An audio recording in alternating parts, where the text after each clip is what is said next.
বাংলাদেশে জন্মগ্রহণ করছে, ভালো কাজ করছে। এই ঈদে মুক্তি পাওয়া হাফ ডজন সিনেমার মাঝে বেশ আলোচনায় রয়েছে ইনসাফ, যেখানে কেন্দ্রীয় চরিত্রে অভিনয় করেছেন জনপ্রিয় অভিনেত্রী তাসনিয়া ফারিন। তার বিপরীতে রয়েছেন চিত্রনায়ক শরীফুল রাজ। ইতিমধ্যেই সিনেমাটি দেখার পর দর্শকের সাড়াও দেখা গেছে বেশ।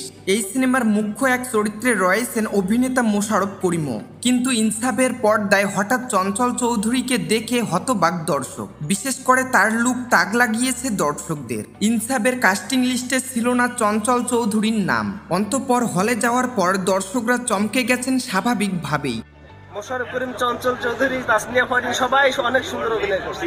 শোনা যাচ্ছে এক কেমিও চরিত্রে ছিলেন এই অভিনেতা, ছিলেন এক রহস্যময় চরিত্রে। সাধারণত পর্দায় রহস্যময় চরিত্রেই দেখা মেলে চঞ্চলের। এর আগে কারাগার ওয়েব সিরিজে দর্শকদের মন কাড়ার জন্য রহস্যময় চরিত্রের পাশাপাশি আরও একটি কারণ ছিল চঞ্চলের লুক। এবার ইনসাফ এও দেখা মিলল এমনটাই। চঞ্চলকে দেখা গেল এক ন্যাড়া লুকে, সাথে রক্তমাখা একদা রেখে শান্তভাবে ভায়োলিন বাজাচ্ছেন। চঞ্চল ভক্তরা বলছেন ন্যাড়া মাথায় চঞ্চলের সারপ্রাইজ কেমিও এটা। এই লুক নাকি পুরো সিনেমার টোনটাই বদলে দিয়েছে। সামাজিক মাধ্যমে এমন একটি পোস্ট ভাইরালও হয়েছে, সেখানে চঞ্চল চৌধুরীকে প্রতিক্রিয়াও জানাতে দেখা গেছে। এতে নেটিজেনদের অনুমান ভক্তদের এমন মন্তব্য ভালোভাবেই নিয়েছেন চঞ্চল চৌধুরী।